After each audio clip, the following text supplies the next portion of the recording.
Let's get some analysis now with Cheryl Dorsey. Cheryl, a retired Los Angeles police sergeant, also the author of the book Black and Blue, joining this hour in Los Angeles. Thank you, Cheryl, for your time.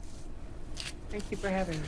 So given what we know at this point, 20 people dead, at least 26 others injured, and the suspected gunman in custody, what happens at this point as police carry out this investigation? Well, they're going to be backtracking to see what led up to the suspect's shooting, posting on social media. They're going to be trying to identify victims, locate families, and notify them. It's going to be a lot of behind-the-scenes work going on. What I'm concerned about is why there's been no mention with regards to gun control and gun reform. I mean, there's an elephant in the room and nobody wants to address why is someone 19, 21 years old allowed to have a weapon that will hold a banana clip magazine with multiple rounds that can do this kind of carnage? It makes no sense.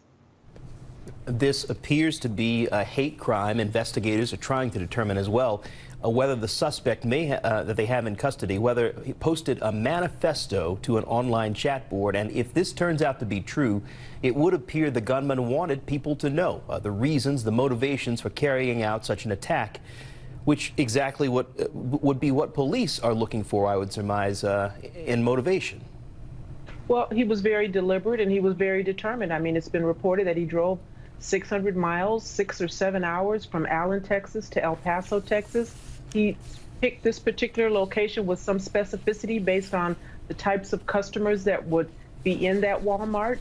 You know, there's an atmosphere of anti-Hispanic rhetoric and racial animus that's emboldened, empowering, and encouraging white nationalists to act out. If there's no consequence, if there's no willingness to abate guns and ammunition that could hurt hundreds of people in a few seconds, how do we stop this?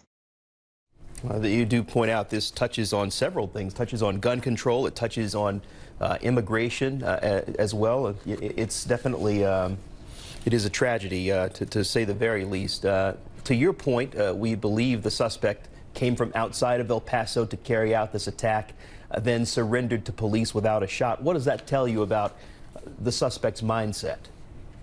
Well, you know, I can't speak to his mindset because I don't know, but you know, what it tells me is that police officers act very differently when a suspect is a male white than they do when they deal with people who look like me, armed or unarmed. This suspect was taken into custody without incident after he shot over 20 people fatally, wounding 26 others, and he's taken into custody without incident. More often we see officers engaging people of color, folks who look like me, unarmed, killing them because they think he has a gun, and we have someone known to have a gun and he's taken into custody without incident. How does that happen?